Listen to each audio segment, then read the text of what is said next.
नमस्कार दोस्तों। हाल के दिन में यूपी बीजेपी में काफ़ी ज़्यादा तकरार देखने को मिले। यानी कि वहाँ जो चीफ मिनिस्टर योगी आदित्यनाथ को सीएम पद से हटा दिया जाएगा, इस बात की चर्चा मीडिया हाउसेस में काफ़ी ज़्यादा देखने को मिली। इस तकरार पर यूपी के पूर्व सीएम और समाजवादी पार्टी के राष्ट्रीय अध्यक्ष अखिलेश यादव ने एक इंटरव्यू के दौरान खुलकर बातें रखी। उन्होंने कहा कि यूपी बीजेपी में जो ये तकरार है, ये किसी 2 नेता के बीच की तकरार नहीं है। यानी कहने का मतलब वहाँ के जो डिप्टी सीएम केशव प्रसाद मौर्य और चीफ मिनिस्टर योगी आदित्यनाथ के बीच का तकरार नहीं है, बल्कि ये तकरार दिल्ली बनाम लखनऊ है। यानी कि केंद्रीय नेतृत्व बनाम योगी आदित्यनाथ के बीच की तकरार है, जिसमें केशव प्रसाद मौर्य को एक मोहरे की तरह इस्तेमाल किया जा रहा है। अखिलेश यादव के इस खुलासे को और ज़्यादा हम विस्तार से समझने और जानने की कोशिश करेंगे। साथ ही साथ हम यह भी जानने की कोशिश करेंगे कि अगर केंद्रीय नेतृत्व बनाम योगी आदित्यनाथ के बीच तकरार है, तो केंद्रीय नेतृत्व योगी आदित्यनाथ से क्यों खुश नहीं है? क्यों केंद्रीय नेतृत्व योगी आदित्यनाथ को सीएम पद से हटाना चाहते हैं? इन सब के बारे में हम विस्तार से चर्चा करेंगे। आप लोगों से रिक्वेस्ट है कि आप इस चैनल पर फर्स्ट टाइम आए हैं, तो प्लीज़ चैनल को सब्सक्राइब कर दीजिए, वीडियो को लाइक कर दीजिए। हाल ही में राज्यसभा सांसद और पूर्व केंद्रीय मंत्री कपिल सिब्बल को दिए इंटरव्यू के दौरान अखिलेश यादव ने ये दावा किया। जब उनसे सवाल पूछे कपिल सिब्बल जी कि यूपी में जो हमें अभी तकरार देखने को मिल रहे हैं योगी आदित्यनाथ बनाम केशव प्रसाद मौर्य, इस पर आपका क्या कहना है? तो उन्होंने कहा कि जो यूपी में आप तकरार देखने को मिल रहा है यूपी बीजेपी में, ये केशव प्रसाद मौर्य और योगी आदित्यनाथ के बीच की तकरार नहीं है। ये सिर्फ 2 नेता के बीच की तकरार नहीं है, बल्कि ये तकरार दिल्ली बनाम लखनऊ है, यानी केंद्रीय नेतृत्व बनाम योगी आदित्यनाथ है, जिसमें केशव प्रसाद मौर्य को एक मोहरे की तरह इस्तेमाल किया जा रहा है। अखिलेश यादव के इस दावे के बाद सवाल उठता है कि अगर ये तकरार दिल्ली बनाम लखनऊ है, तो दिल्ली यानी कहने का मतलब केंद्रीय नेतृत्व योगी आदित्यनाथ को क्यों सीएम पद से हटाना चाहती? क्यों योगी आदित्यनाथ से केंद्रीय नेतृत्व नाखुश है? इसकी कई वजह बताई जा रही, जिनमें से एक वजह तो हाल फिलहाल 2024 के लोकसभा के चुनाव के रिजल्ट। लोकसभा चुनाव का रिजल्ट जो 2024 का रहा, वो बीजेपी के लिए बिल्कुल ही मतलब कि अनएक्सपेक्टेड था। उनके उम्मीद के मुताबिक तो बिल्कुल ही नहीं था। 2014 और 2019 में अगर केंद्र में बीजेपी एक मजबूत सरकार बनाई, तो उसमें उत्तर प्रदेश की एक अहम भूमिका थी।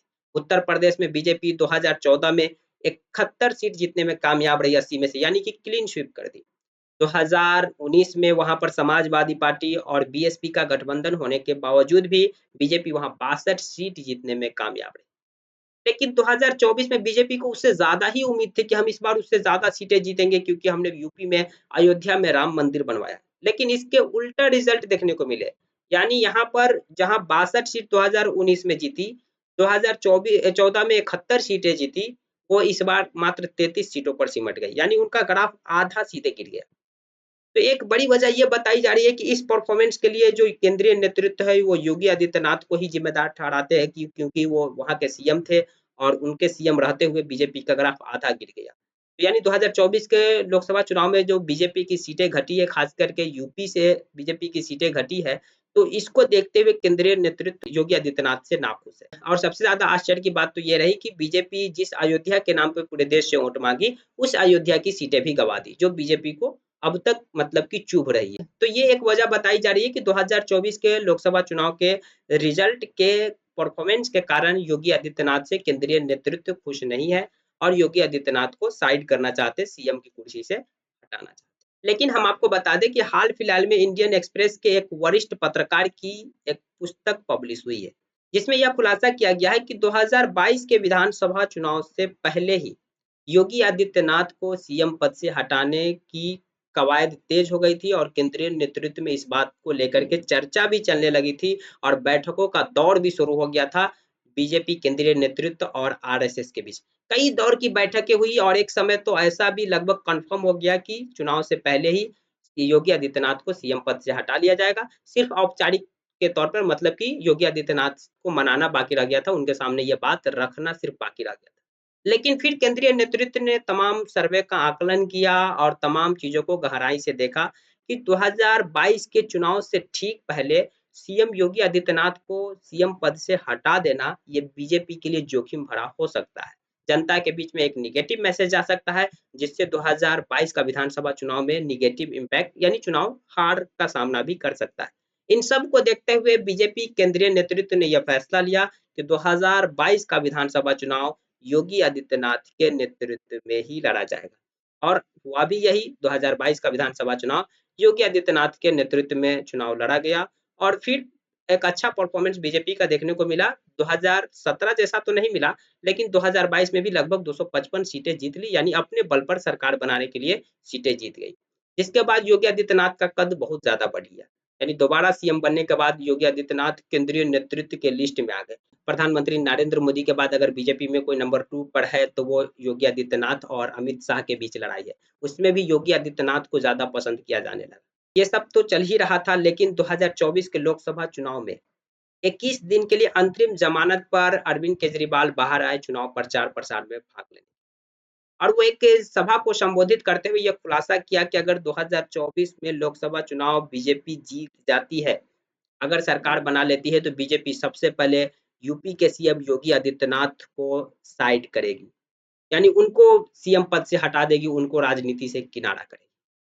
उन्होंने कहा कि ये लोग इतने ज्यादा खतरनाक है। 2014 में जब बीजेपी सत्ता में आई तो प्रधानमंत्री नरेंद्र मोदी ने एक कानून बीजेपी के अंदर बनाया कि जो भी बीजेपी के सीनियर लीडर 75 साल हो जाएंगे, 75 साल होने के बाद वो राजनीति से अलग हो जाएंगे, राजनीति से खुद को दूर कर लेंगे। और इस कानून के मुताबिक बीजेपी के कई सीनियर लीडर, जिसमें लाल कृष्ण आडवाणी और भी कई जो सीनियर लीडर है, उनको मतलब की राजनीति से दूर कर दिया गया। और इतना ही नहीं, अगले साल प्रधानमंत्री नरेंद्र मोदी का उम्र भी 75 साल पूरा होने जा रहा है। यानी कि अगर बीजेपी में खुद बनाए प्रधानमंत्री नरेंद्र मोदी के कानून को फॉलो किया जाए तो प्रधानमंत्री नरेंद्र मोदी को भी राजनीति से दूर होना पड़ेगा। तो जिसके बाद प्रधानमंत्री कौन बनेंगे, तो अमित शाह बनेंगे। ये केजरीवाल जी ने खुलासा किया था कि प्रधानमंत्री नरेंद्र मोदी जो जितने प्रचार प्रसार कर रहे हैं, ये सब खुद के लिए नहीं बल्कि अपने प्रिय दोस्त अमित शाह के लिए कर रहे हैं। यानी आज से 1 डेढ़ साल बाद जब उनकी 75 साल एज हो जाएगी तो वो प्रधानमंत्री के पद से इस्तीफा दे देंगे और गृह मंत्री जो अमित शाह है उनको देश का प्रधानमंत्री बनाएंगे। उन्होंने कहा था कि क्या प्रधानमंत्री जो आज मोदी की गारंटी पर वोट मांग रहे हैं कि ये मोदी की गारंटी है, मोदी की गारंटी है, क्या उनके प्रिय दोस्त अमित शाह इस गारंटी को पूरा करेंगे? ये सारा खुलासा उस समय एक सभा को संबोधित करते हुए दिल्ली के चीफ मिनिस्टर अरविंद केजरीवाल ने की थी। जिसके बाद मीडिया हाउसेस में काफ़ी ज़्यादा चर्चा चलने लगी थी कि वाक़ई में सीएम योगी आदित्यनाथ को बीजेपी साइड करना चाहती है।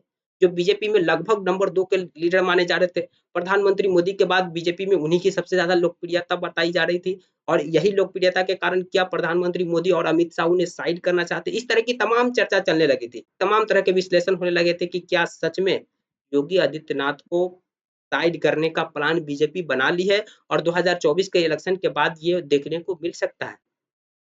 ये सब चर्चा का विषय चल ही रहा था कि 2024 के इलेक्शन के रिजल्ट आए और रिजल्ट के बाद वहां पर बीजेपी में घमासान देखने को मिला, स्थानीय लीडरों की नाराजगी सीएम के प्रति देखने को मिली और फिर बीजेपी नेताओं में तकरार, जो अभी आप देख ही रहे हैं कि केशव प्रसाद मौर्य बनाम योगी आदित्यनाथ। इसी बीच इंडियन एक्सप्रेस के एक वरिष्ठ पत्रकार की बुक पब्लिश हुई, जिसमें यह खुलासा किया गया कि योगी आदित्यनाथ को केंद्रीय नेतृत्व 2022 के विधानसभा चुनाव से पहले ही साइड लगाना चाह रही थी, लेकिन 2022 विधानसभा चुनाव के जोखिम को देखते हुए उन्हीं के नाम पर चुनाव लड़ा गया। यानी इन सब घटनाओं का अध्ययन किया जाए तो यूपी बीजेपी में जो हमें तकरार देखने को मिल रहा है, वो सिर्फ 2 नेताओं के बीच की तकरार नहीं है, यानी कि केशव प्रसाद मौर्य और योगी आदित्यनाथ के बीच की तकरार नहीं है। अगर ये तकरार होती तो बीजेपी का संगठन इतना मजबूत है केंद्रीय कि वो तकरार ईज़िली, मतलब कि केशव प्रसाद मौर्य को ईज़िली मना लेते। ये तकरार तो मालूम पड़ता है खास करके ये जो पुस्तक रिलीज हुई है इसके बाद से कि केंद्रीय नेतृत्व बनाम योगी आदित्यनाथ है।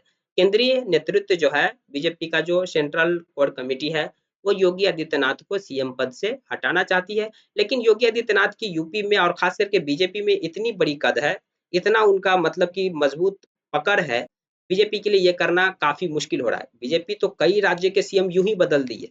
मतलब उनको जब जो लगता है कि इस सीएम को हटाना चाहिए, उनको रखना चाहिए। इसमें मध्य प्रदेश में रिकॉर्ड तोड़ बहुमत से जीतने के बाद शिवराज सिंह चौहान को लग रहा था कि हम वहाँ से 18 साल से सीएम है और इतनी बड़ी बहुमत से जीत के आए हैं, तो हम ही वहाँ चीफ मिनिस्टर बनेंगे। और लगभग उन्हीं के चेहरों पर एक तौर से चुनाव लड़ा गया। हालाँकि प्रधानमंत्री मोदी के चेहरा पर चुनाव लड़ा गया था, लेकिन उनके बाद तो वहाँ सीएम वही थे और उनका ही चेहरा था। लेकिन उनको नहीं, चुनाव जीतने के बाद किसी और को सीएम बनाया जिसका कोई चर्चा भी मीडिया हाउसेज में नहीं था, जिसकी कोई नाम भी नहीं चल रही थी, उन्हें बदल दिया गया। राजस्थान में सीएम बदल दिया गया, छत्तीसगढ़ में यानी उत्तराखंड में। तो बीजेपी इजीली उन्हें जब भी लगता है कि हमें सीएम बदलना चाहिए, वहाँ के नेतृत्व को बदलना चाहिए, वो इजीली बदल लेती थी। लेकिन उत्तर प्रदेश का थोड़ा समीकरण अलग है। उत्तर प्रदेश में योगी आदित्यनाथ की बीजेपी में काफ़ी पकड़ भी है और काफ़ी लोकप्रियता है। इसलिए बीजेपी फूँक-फूँक कर कदम उठा रही है, यानी कई बार कोशिश की है कि हम योगी आदित्यनाथ को साइड करें, किसी और को सीएम बनाएँ, लेकिन बीजेपी अब तक ये नहीं कर पाई है। शायद अभी वहाँ के 10 सीटों पर विधानसभा का चुनाव होने वाला है, उपचुनाव। इस चुनाव के रिजल्ट बताएंगे कि योगी आदित्यनाथ सीएम रहेंगे या नहीं रहेंगे, यानी केंद्रीय नेतृत्व उन्हें हटाएगी या नहीं हटाएगी, ये इस उपचुनाव के रिजल्ट में देखने को मिलेंगे। यही कारण है कि योगी आदित्यनाथ अभी से इस 10 सीटों के उपचुनाव को लेकर के पूरी तैयारी में जुट गए हैं और पूरी ताकत झोंक देंगे इस 10 विधानसभा सीट को जीतने के लिए। इस पूरे घटनाक्रम पर आपकी क्या प्रतिक्रिया है? कमेंट बॉक्स खुला है, कमेंट कर सकते हैं। जानकारी पसंद आई तो प्लीज वीडियो को लाइक कर दीजिए, चैनल को सब्सक्राइब कर दीजिए। Thank you for watching.